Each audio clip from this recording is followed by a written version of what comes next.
Yes, that is a conspiracy. I would hope that you would agree with that. Is that controversial? I know why you're here. Why we are all here.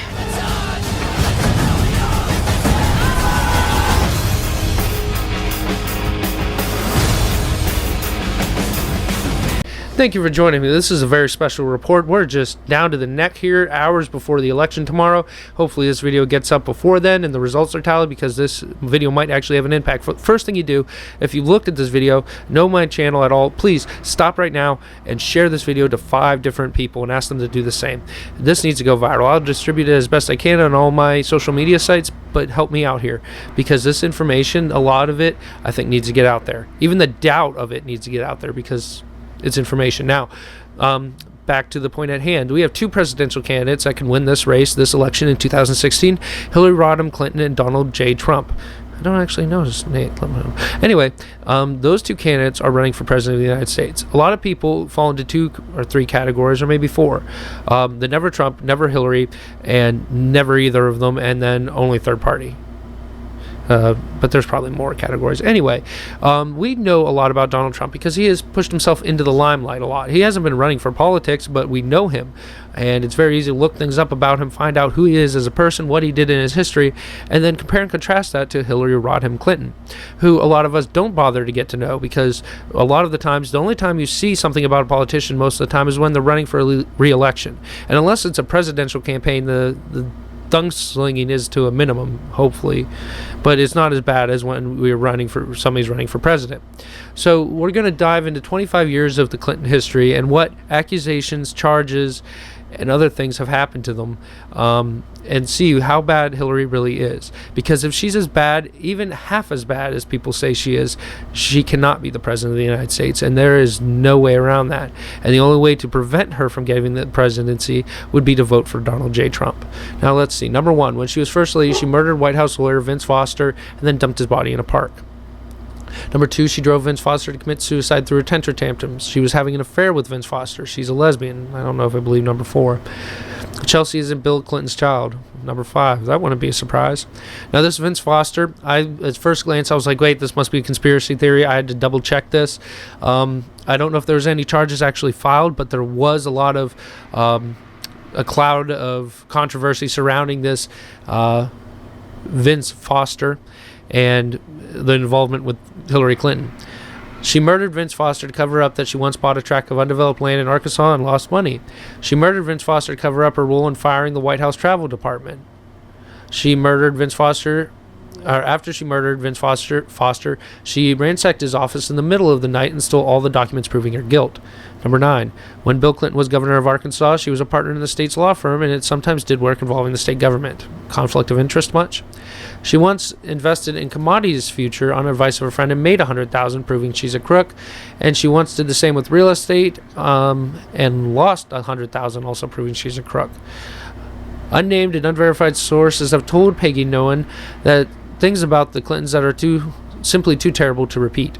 Now, I can only assume what that is, but with the new emails, we find out that a lot of information. I don't know if anybody knows who John Podesta is. You should stop right now and look him up. Really look him up, because this guy is one of those guys who likes to have very artistic photos of nude children in his home.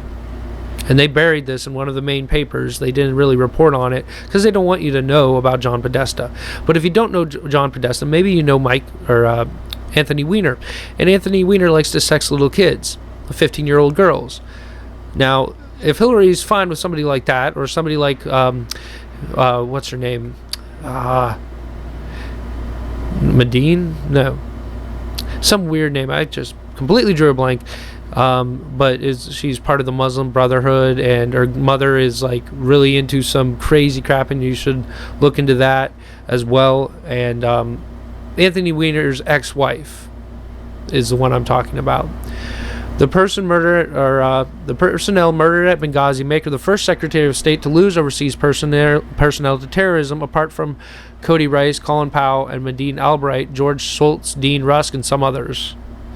Well, 4 State Department staff were murdered at Benghazi, compared with only 119 others murdered overseas under every other Secretary of State combined since World War II. She illegally sent classified emails from her personal server, except that apparently they weren't classified at the time. She may have cynically wriggled around the email law by technically complying with it. She once signed a lucrative book contract when she was a private citizen. Donald Trump says she should be in jail. Then he's a serial bankrupt casino. Okay. This is also an anti-Donald Trump article, apparently. Serial bankrupt casino developer in Atlantic City. This anti-Trump tidbit is actually being debunked because he was a owner of a company who had a subsidiary with a partner of another subsidiary, yada yada type thing, and it went bankrupt. He did not actually go bankrupt. One of the companies he was working with or through, it's very complicated. Look it up and find out for yourself, because they like to oversimplify things and make it look like he's just as bad. He's not. Former House Majority Leader Tom Daley says his law enforcement sources tell him that she is about to be indicted, and if a man once convicted of money laundering and conspiracy doesn't have good law enforcement sources, who does? Yeah, but they dropped it. So she's a hard left radical who wants to break up the nuclear family. Well, we know that's been going on for a while. She's a conservative mousewife who refuses to break up her own family. She's in favor of single moms. She refused to be a single mom. When she was First Lady of Arkansas, she pandered to conservative voters by dyeing her hair. Before that, she totally insulted them by refusing to. She's a frump. She spends too much money on designer dresses. She has cankles. She has a grating voice. She yells into the microphone. She spent 18 years in Arkansas, and some of the people she knew turned out to be crazy rednecks and crooks. She's in the pay of the mafia. She's in the pay of Chinese government. She's in the pay of Wall Street banks. In order to suppress the billing records from her time at Rose Law Firm in Little Rock, she cleverly packed them up and took them to the White House rather than shredding them. Now, I'm going to say that a lot of times you can tell what's true and what's not simply by looking at the information. Looking here, the more information that's given, the more likely it is that you can find out if it's true. So if logically people go and put up stuff like she's in pay of the mafia, where, when, during what period of time, Chinese government, same questions, Wall Street banks, same questions. Now, you can look these up and see if you find more information, but just from this article alone, the ones with more information are more credible, in my opinion. So this person could have done better writing this article. When she handed over the documents to public officials, they couldn't find any evidence she committed any crime, so she must have doctored them. Congress spent tens of millions of dollars in 6 years investigating her investment in Whitewater real estate project, and while they didn't actually find anything, they would have spent all the money if they weren't. They wouldn't have spent all the money if there weren't something there. By cleverly hiding all evidence of her crimes in Whitewater, she caused Congress to waste all the taxpayers' money. When she ran for senator of New York, she was still a fan of the Chicago Cubs. Some of this has absolutely no bearing on anything.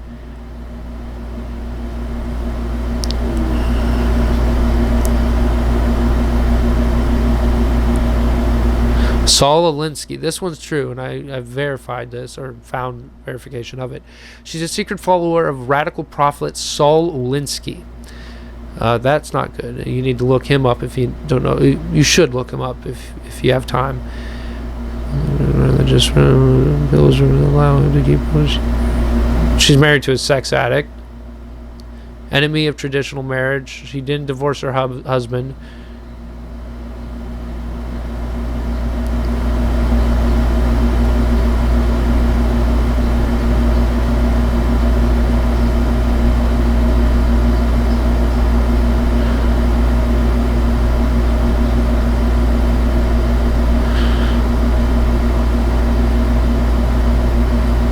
She looked bored during the Benghazi hearings. She said, what does it matter that these American men and women don't get to come home to their families? Now, she didn't say that, but that's the implication of what she did say.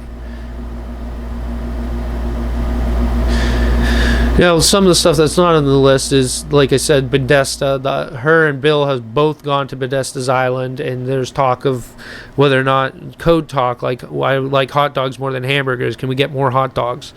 Like, that's stuff you don't really care about. You tell your aide to tell a person you're going to if you're that high up in the government. Why would you talk about that? Unless you were actually saying, yeah, I want more girls than boy kids. That's the allegation, that there are code breakers that say that's what the code is. It's classic pedophilia code. And that's what's scary. And Bill has been there 20 times. Hillary's been there 6. Do you really want these type of people protecting your children's rights? I mean, it's bad enough in this society that people who commit sexual acts against minors get basically slaps on the wrist. Here's some probation or parole. You know, you did a little bit of time in jail, you're good. They don't care. And a lot of times people think, oh, it's too much to put a kid through that. Then you're telling that kid it's okay. I'm sorry, this is going to be a tangent if I go on that road. Bottom line, share this video. Check out the truth about Hillary. Look really deep into Hillary's past and find out what she did. Because the recent history, we have Benghazi, the cover-up of Benghazi, the lying about Benghazi, the fact that she could have did something and she didn't. She is the most god-awful, worst woman that could be elected president. Any woman would be better. Just pick one off the street, I'd vote for her over Hillary. Because Hillary hasn't got a clue. She wants to do this foreign policy where she's going to put no-fly zones encroaching on Russian territory, and it's like, really? If we shoot down one of their Russian jets, you think they're just, well, that's fine, it's cool, we're cool? No, they're going to get pissed. This election is more important than any one of us or our political beliefs. We have to suck it up and make the decision with this and none of this. You think with your heart. You think with emotion, not love, emotion. It also be love, but emotion is what I'm talking about. Think logically rather than emotionally. Because if you think emotionally, you're not going to make a sound decision. If you're really angry and you're driving, you know it has an influence on your driving. Everybody does. It's called road rage. That's why we have it. When you're really sad, it could affect your movement and behavior. It also affects your decisions. Little bits of them. And if you keep letting that affect your decisions, you'll never make a good decision. Check out my other videos. Rate, comment, subscribe, and share. Hillary Clinton cannot be the next president of the United States, no matter what happens. We need freedom and liberty more than we need safety and security, because with freedom and liberty come safety and security, but not vice versa. I believe it was Jefferson who said that those who would desire safety and security over liberty and freedom would deserve nor get either. Ladies and gentlemen, you have a wonderful night, and God bless America.